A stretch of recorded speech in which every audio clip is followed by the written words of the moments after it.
안녕하세요. 오늘도 사연살롱을 찾아주셔서 감사합니다. 저는 최근 아주 다사다난한 일을 겪은 30대 여자입니다.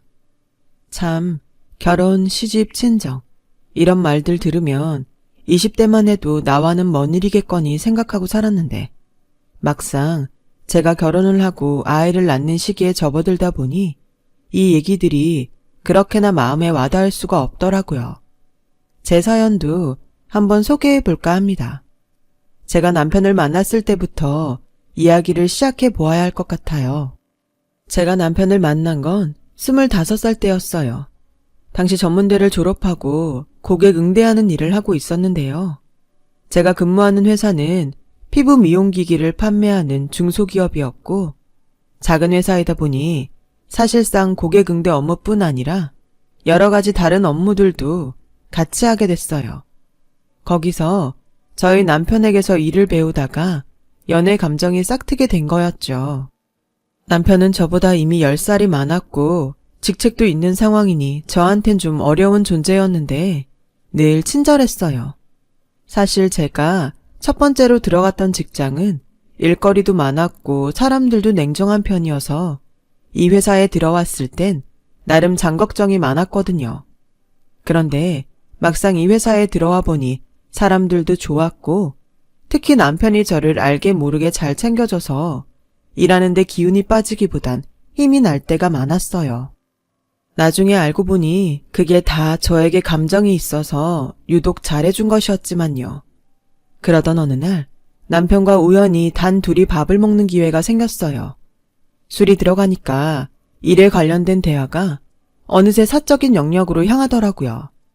남자친구는 있었냐? 어떤 사람이었냐? 좋아하는 취미가 무엇이냐?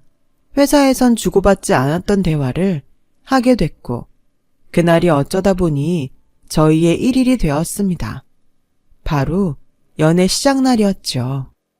남편과의 연애는 2년 정도 이어졌는데 남편은 연애하는 동안 저를 한 번도 실망시키지 않았어요. 유미야, 우리 오늘은 너 가고 싶다 했던 돈가스집 갈까? 거기? 에이, 거기 맛집이라 줄 서야 하는데 자기 배고프다며. 다른 데 가자. 여기 근처에도 먹을 땐 많아.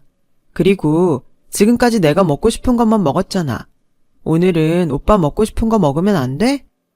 아니야, 너 저번 주부터 그 돈가스집 가고 싶다고 했잖아. 좀 기다리는 건 상관없어.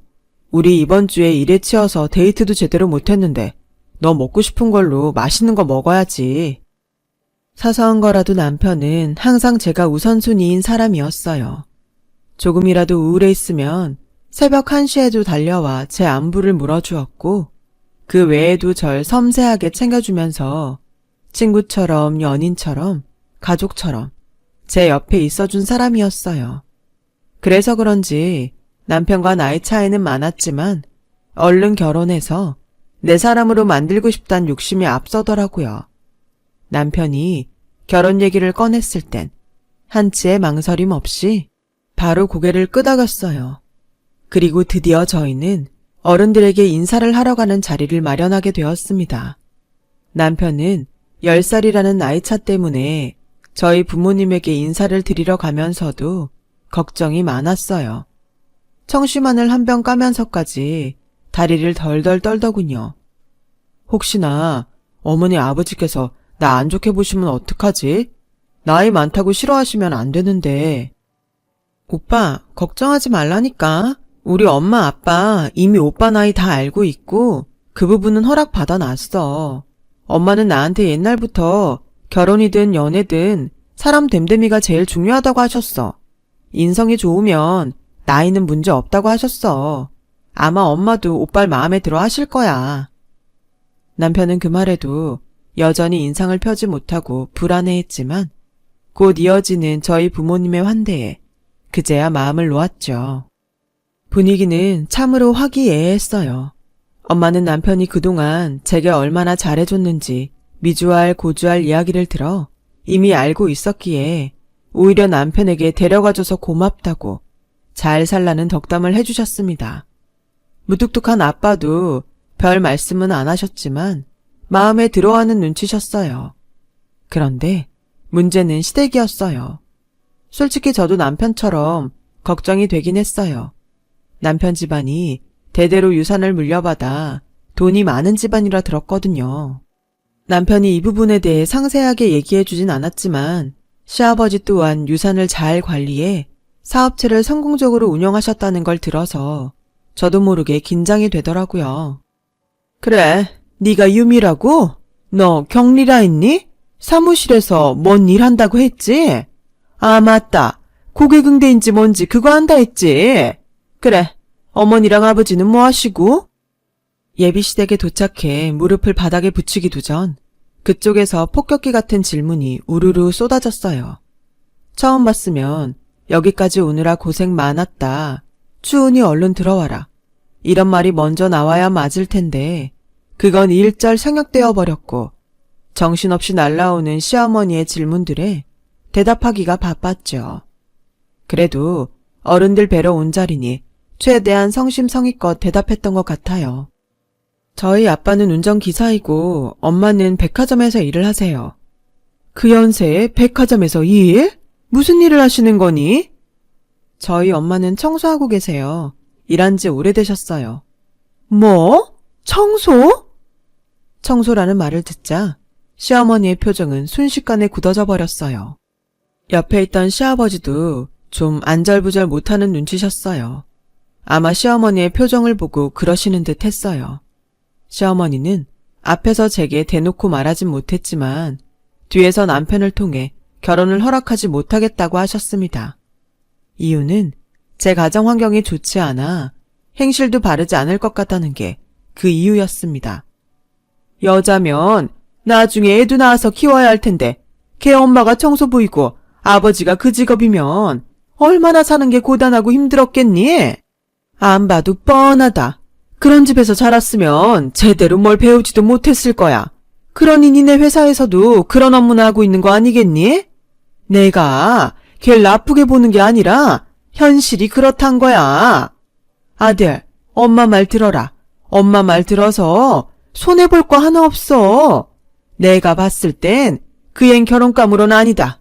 분명 네 인생에 재만 뿌릴 여자야. 우리 집안 재산 보고 오네라고. 그리고 저번에 인사 올 때 잠깐 봤는데 꼴도 영. 그런 자리에 오는 거면 잘 차려입고라도 올 거지. 깨제제 해선 나이가 너보다 더 들어 보이더라. 우연히 듣게 된 시어머니와 남편의 통화 내용은 말 그대로 가관이었어요.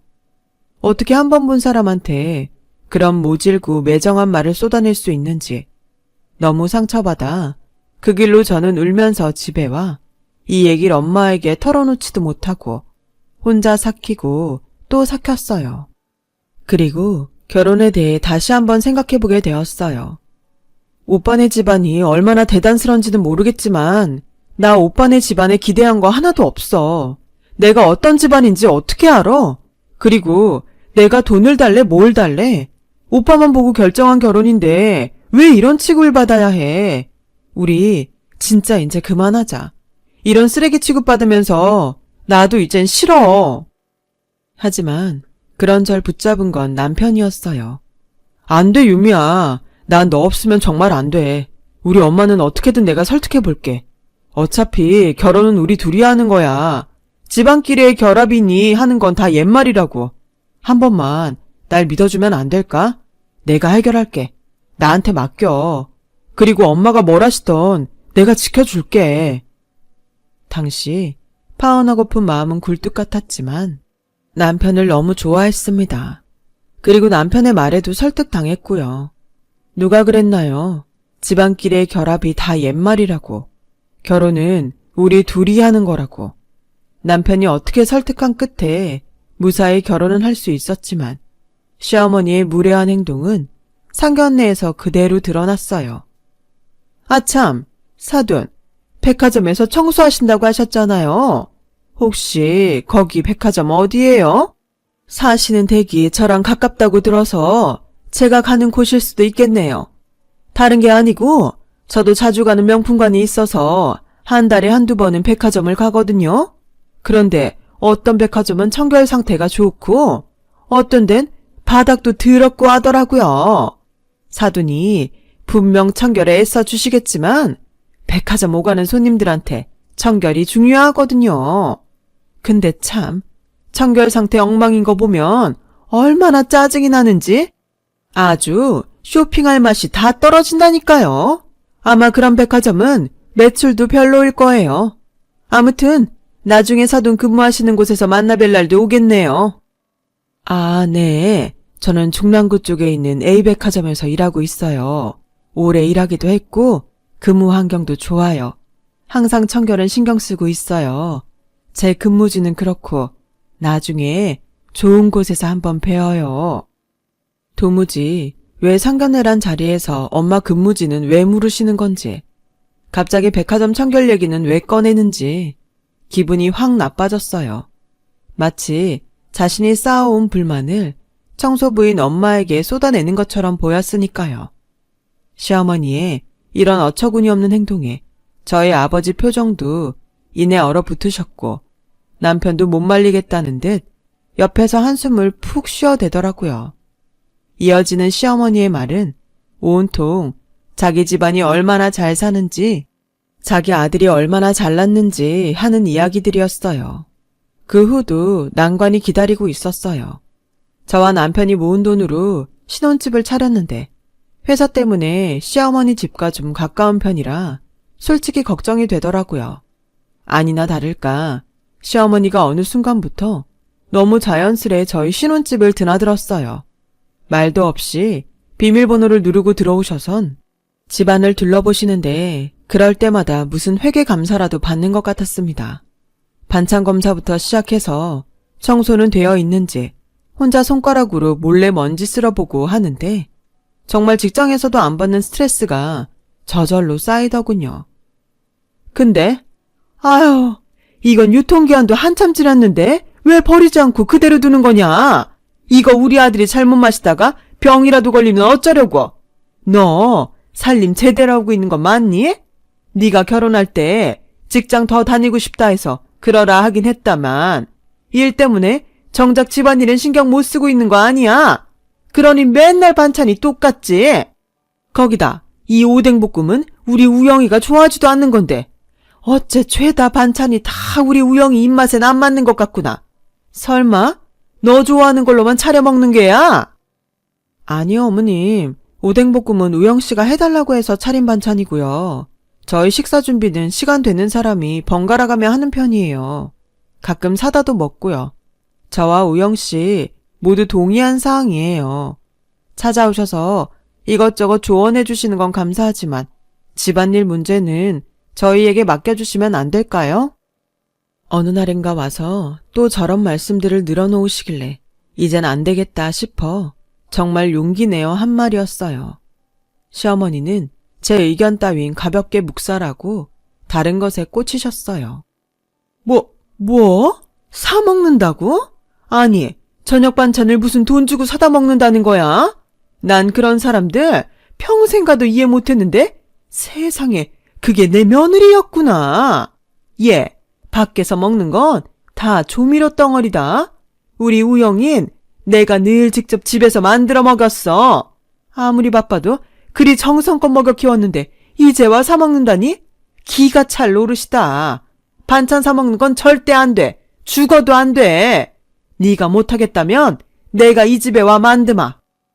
시어머니가 매일 저녁 부엌에 계신다 생각하니 너무 아찔했어요. 공포영화도 그런 공포영화가 없겠더라고요. 그 말에 전 급하게 고개를 도리도리 저으며 최대한 만들겠다고 하고 겨우 어린애 달래듯 돌려보냈어요.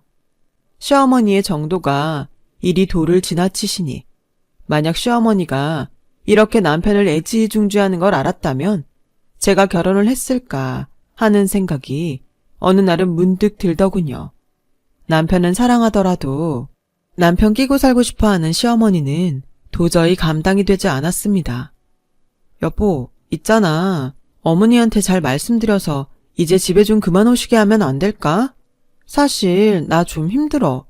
물론 어머니가 가끔 반찬 갖다 주고 하는 건 좋은데 어머니가 그것만 하러 오시는 게 아니잖아. 어머니 무슨 저승사자처럼 등장하셔서 구석구석 샅샅이 집안 살피고 다닌단 말이야. 자기한테는 엄마지만 난 좀 불편해. 내 생각은 다른데? 네가 너무 예민하게 반응하는 거 아니야? 솔직히 우리 엄마가 자주 오는 건 맞지만 다 너 위해서, 나 위해서 하시는 일인데 감사하게 생각할 일 아닌가? 너 회사 다니느라 집안일 신경 못 쓰는 건 맞잖아. 어머니가 반찬 만들어주시는 거 좋다고 해. 난 엄마 밥 먹고 싶으니까. 그때 전 꽤나 충격을 받았어요.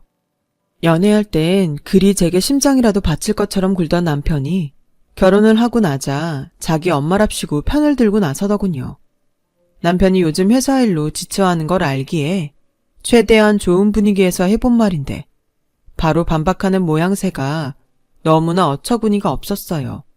솔직히 저희 엄마가 그랬다면 남편은 편했겠어요. 자기도 불편했을 거면서 제 심정은 하나 이해하지 못하고 오로지 엄마 밥 좋다 하는 남편이 정말 10살 먹은 어린애처럼 보였어요. 그 이후로 전 남편과 말하는 횟수를 확 줄였어요. 도저히 좋은 말이 나가지도 않고 입도 떨어지지가 않더라고요. 하지만 시어머니는 여기서 멈추지 않았어요. 어느 날 갑자기 전화가 오셨는데 저에게 백화점을 가자고 하더라고요. 저보고 옷 사고 입는 눈높이를 키워야 한다면서 말입니다. 참고로 시어머니는 명품 쇼핑을 많이 즐기시곤 했어요.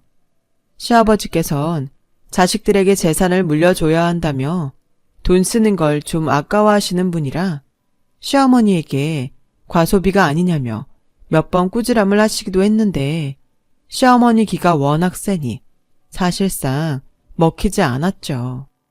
근데 여기서 또 일이 하나 터집니다. 붉은색 원피스와 시퍼런색 원피스를 두고 고민을 하던 시어머니가 저에게 무슨 색 옷이 낫냐 물으시더군요. 잠깐 설명드리자면 참고로 시어머니가 고르신 옷은 신호등을 연상시키는 원색의 옷이었어요. 이런 옷이 백화점에 있어도 되나 싶을 정도로 디자인이 최악이었습니다. 더군다나 덩치 큰 시어머니가 입었을 땐 너무나 부해 보일 옷이었어요. 상상하니 너무 웃기기도 해서 겨우 꾹 웃음을 참고 기분 나쁘지 않게 어울리지 않는 것 같다고 말씀을 드렸어요. 그런데 시어머니는 그 옷이 사고 싶었나 봅니다. 주변 시선이 쏠릴 정도의 큰 목소리로 제게 버럭 화를 내시더군요. 예, 너는 그리 옷을 보는 안목이 없어서 어쩌니?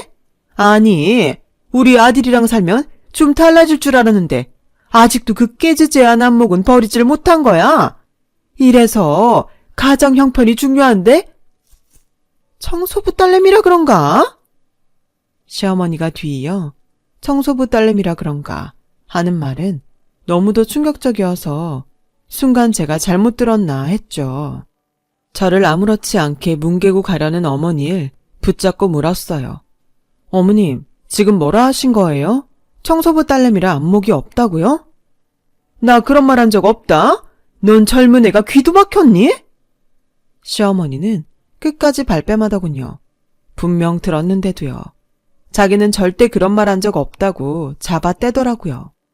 죽어도 아니라고 하니 저도 더 물을 수가 없었고 가슴에서 천불은 나 어디라도 가서 악이라도 쓰고 싶은 심정이었어요. 마음 같아선 친정 엄마에게 달려가 울고 싶었지만 평생 열심히 일하신 엄마에게 그 어떠한 상처도 줄 수가 없었어요. 대신 그대로 이걸 남편에게 말해버렸어요. 말을 세게 하니 평소 제 말을 귓등으로 듣던 남편도 심각하게 받아들였어요. 그렇게 말이 전달되자 시어머니는 그 이후로 저희 집에 찾아오지도 않으셨고 제게 따로 연락도 하지 않으셨어요. 그런데 기분이 쎄했어요. 마치 자신이 단단히 화가 났음을 알리려는 것 같달까요? 그러던 어느 날 기어이 사건이 터지고 말았죠. 이날은 바로 제가 제 인생 최대의 결정을 하게 된 날이기도 합니다. 그날은 엄마의 생신이었어요. 생신을 맞이해 엄마 아빠와 함께 저녁을 먹기 위해 일하시는 백화점으로 간 날이었죠. 평소엔 엄마가 준비를 해서 나와 계시지만 그날은 이상하게도 연락이 되지 않더라고요. 좀 이상해서 전화를 하면서 백화점 안으로 들어갔죠. 그런데 어디선가 큰 소리가 들리는 거예요. 그 목소리가 무척 낯익었어요. 잠깐만요. 여기 바닥이 너무 더럽잖아요. 아니, 도대체 바닥 청소를 어찌하는 거예요? 아우, 이 먼지 봐, 먼지. 얼른 못 닦아요. 아니, 이 바닥 위에서 내가 쇼핑을 하고 싶겠어요? 대체 일하는 사람들은 왜 이리 일에 책임감이 없는 거야? 보니까 시어머니가 청소하시는 분을 붙잡고 버럭거리고 계시는 거였어요. 주변 사람들 시선이 모두 그쪽으로 쏠려 있었고요. 멀리 뒷모습밖에 보이지 않았지만 그 아주머니께서도 놀라셨는지 서둘러 대걸레질을 하셨습니다. 그 와중에도 시어머니는 청소하시는 분의 멱살이라도 잡을 것처럼 당장 책임자를 부르라 난리였어요. 일단 시어머니가 굉장히 격앙되어 보였기에 조금이라도 말려야 할 것 같아 저는 그쪽으로 향했어요. 그런데 가면서도 설마 하는 불길한 직감이 들더라고요. 청소부 아주머니의 체형이 익숙했어요. 네, 그건 저희 엄마였어요. 엄마. 유미야. 엄마는 저와 눈을 마주치지 못하고 서둘러 고개를 숙였어요. 전 이 상황을 도저히 받아들일 수 없어 큰 눈으로 시어머니를 바라보기만 했습니다. 그런데 시어머니께서 이러더군요. 내가 내 엄마한테 한 소리 좀 했다. 근데 너무 섭섭하게 생각은 말아라. 사돈도 고객한테 저런 말을 들어야 앞으로 책임감 갖고 일하실 수 있을 거야. 내가 사돈어른 몇 년은 더 일하게 해준 거나 다름없다. 그 말을 듣는데 망치로 머리를 한 대 맞은 것 같았습니다. 이제야 제가 무슨 실수를 했는지 알게 된 느낌이었어요. 이 집안의 며느리로 산 게 실수였죠. 그 순간 지금껏 억누르고 억눌렀던 모든 분노가 솟구쳐 올랐고 이성을 잃어버린 전 그대로 시어머니의 멱살을 잡은 후 바닥에 패대기 쳐버렸어요. 시어머니는 놀란 눈으로 절 보다 이내 눈물이 그렁해지셔선 허리를 붙잡으셨고 전 그대로 엄마 손을 잡고 백화점 밖으로 뛰어나왔어요. 무슨 정신으로 어떻게 나온 건지도 모르겠어요. 엄마를 집에 모셔다 드리고 저 혼자 터덜터덜 집에 왔는데 마침 남편이 들어왔어요. 전 오늘 있었던 모든 일을 말하고 이혼하자고 했어요. 남편은 무슨 말이냐며 우리 엄마가 괜히 심통나 한 일 가지고 예민하게 굴지 말라는 기막힌 말을 짓거렸지만 그냥 다 무시하고 이혼을 밀어붙였어요. 아무리 그래도 장모님이 자기 엄마한테 그런 일을 당했다는데 미안하다는 말 한마디 없이 예민하게 굴지 말라는 말이라 하는 저게 인간인가 싶더군요. 하지만 이혼을 했다 해도 전혀 마음이 개운하거나 시원하지 않았어요. 하루에도 엄마가 그날 시어머니 앞에서 고개를 못 들고 계셨던 모습이 수시로 떠올라 가슴이 터져버릴 것 같았죠. 또 애틋한 사랑으로 시작한 결혼이 이렇게 끝나버린 것도 공허했어요. 당시 이혼한 후엔 갈 곳이 딱히 없어 엄마 집에서 지내고 있었는데 엄마가 걱정할까봐 일부러 더 많이 웃고 밥도 더 많이 먹었지만 밤에는 흐르는 눈물을 참을 수가 없어 혼자 베개에 얼굴을 묻고 울곤 했습니다.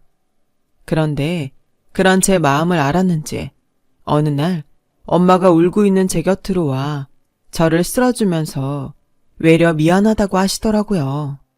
자기가 그런 직업을 가져 널 힘들게 한 것 같다고요. 미안한 건 저인데 자식이란 이유로 제게 사과를 하시는 엄마 얼굴을 보니 더 마음이 아팠어요. 동시에 이상한 오기가 생기더라고요. 시댁 식구들 보란 듯이 더 잘 살겠다는 그런 오기 말이에요. 전 정신을 차리고 여러 군데의 회사 면접을 봐 꽤 괜찮은 조건의 회사로 이직했어요. 그리고 옮긴 회사에서 저희 엄마처럼 하루하루 열심히 사는 게 과거를 이겨낼 수 있는 길이라 생각해 무척 열심히 일했습니다. 성실히 살다 보니 일적으로도 좋은 기회가 찾아오더라고요. 그렇게 바쁜 생활을 하면서 기억 속에서 서서히 전 남편, 전 시댁은 모두 잊혀져 가는 듯 했어요.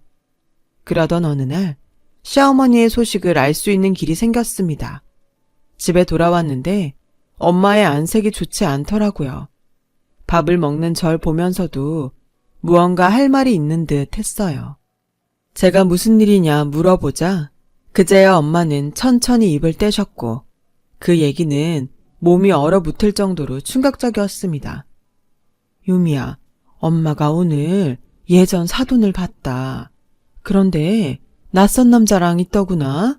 좀 젊은 남자랑. 근데 차림새가 이상했어. 꼭 연인처럼 팔짱도 끼고 있고 말야.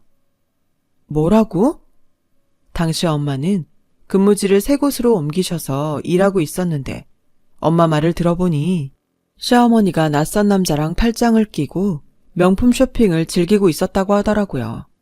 엄마가 이상해서 주변 직원들한테 물으니 엄마가 그 층을 청소하지 않아서 몰랐던 것뿐이지 거의 제 집 거실처럼 매일 비슷한 시각에 와서 명품관을 활보하고 있다고요. 전 그 말을 듣곤 확인을 하기 위해 그 다음날 즉시 엄마가 일하는 근무지에 갔어요. 낮 3시쯤 되자 시어머니의 얼굴이 보였고 저도 모르게 심장이 쿵쿵 뛰었어요. 오랜만에 보는 시어머니는 정말로 안 어울리는 붉은 원피스를 입고 남자 팔짱을 끼고 웃고 있었어요. 그런데 대화 내용을 듣곤 순간 역겨워 신물이 올라왔죠. 자기야, 이거 시계는 자기가 해요. 내가 사줄게요.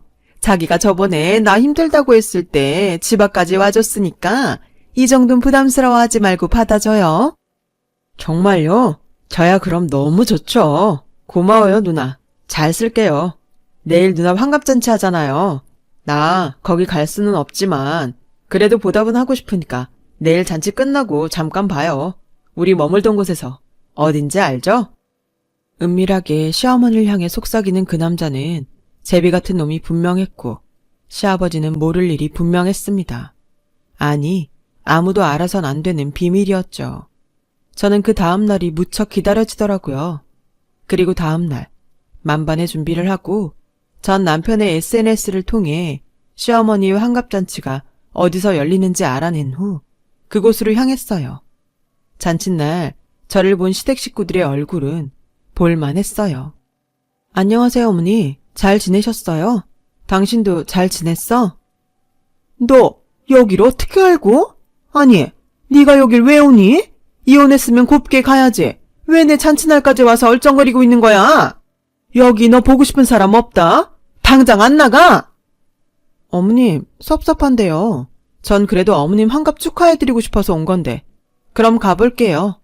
아, 그 전에 가족분들이 이 사진은 보셔야 할 것 같아서요. 그리고 전 미리 인화해둔 사진을 시댁 식구들 손에 쥐어주었습니다. 시어머니와 유흥업소 남자가 팔짱 끼고 명품관 도는 사진, 그 두 사람이 호텔로 들어가는 사진, 스킨십을 하는 사진이었죠. 사진을 확인한 시아버지의 얼굴은 곧바로 사색이 되셨고 전 남편의 입에서도 한숨이 흘러나왔어요. 당신 아직도 여기를 드나드는 거야? 끝난 게 아니었어? 여보, 용서해주세요. 내가 이렇게 무릎 꿇고 빌게요. 제발요. 그냥 한번 만난 거예요. 하도 만나달라 해서 어쩔 수 없이 저도 끌려나간 거라고요. 입 안 다물어. 어디서 천하게 그 나이 먹고 이런 남자랑 어울려 다녀? 그것도 대낮에. 사람들 보기 망신스럽지도 않았어. 당장 오늘부로 짐 싸서 나가. 돈 한 푼 안 줄 거니 그리 알고. 내 눈앞에서 당장 사라지라니까 뭐하고 서 있어. 여보, 제발요. 시아버지가 무섭게 호통을 치시자 시어머니는 무릎을 꿇고 자신을 버리지 말라며 온갖 말들을 쏟아냈어요. 전 남편은 얼굴을 감싸고 괴로워하고 있었고요. 시어머니의 통곡 소리가 울려 퍼지자 전 이걸로 됐다 싶어 거길 나와버렸어요. 제가 만든 소란이긴 했지만 더 이상 이 소란에 끼어들고 싶지 않더라고요. 그날 이후 전 남편은 제게 어쩜 그럴 수 있냐고 욕설 섞인 문자를 보내긴 했지만 가볍게 무시해줬어요. 요즘 저는 아주 잘 살고 있어요. 시원하게 복수를 해서 그런지 밥도 잘 넘어가고 잠도 잘 와요. 잊었다 해도 나름 마음에 아물지 않은 상처가 있었는데 이런 일로 복수하게 되었으니 저절로 아문 느낌입니다. 정말 사람은 자기가 하는 대로 받는 것 같아요. 지금까지 이야기 들어주신 분들 감사드립니다. 모두 마음 아프신 일 없이 평안히 지내셨으면 해요. 여러분, 사연 댓글에 응원과 현명한 조언 부탁드려요. 좋아요와 구독은 저에게 큰 힘이 됩니다. 오늘도 좋은 일 가득하세요.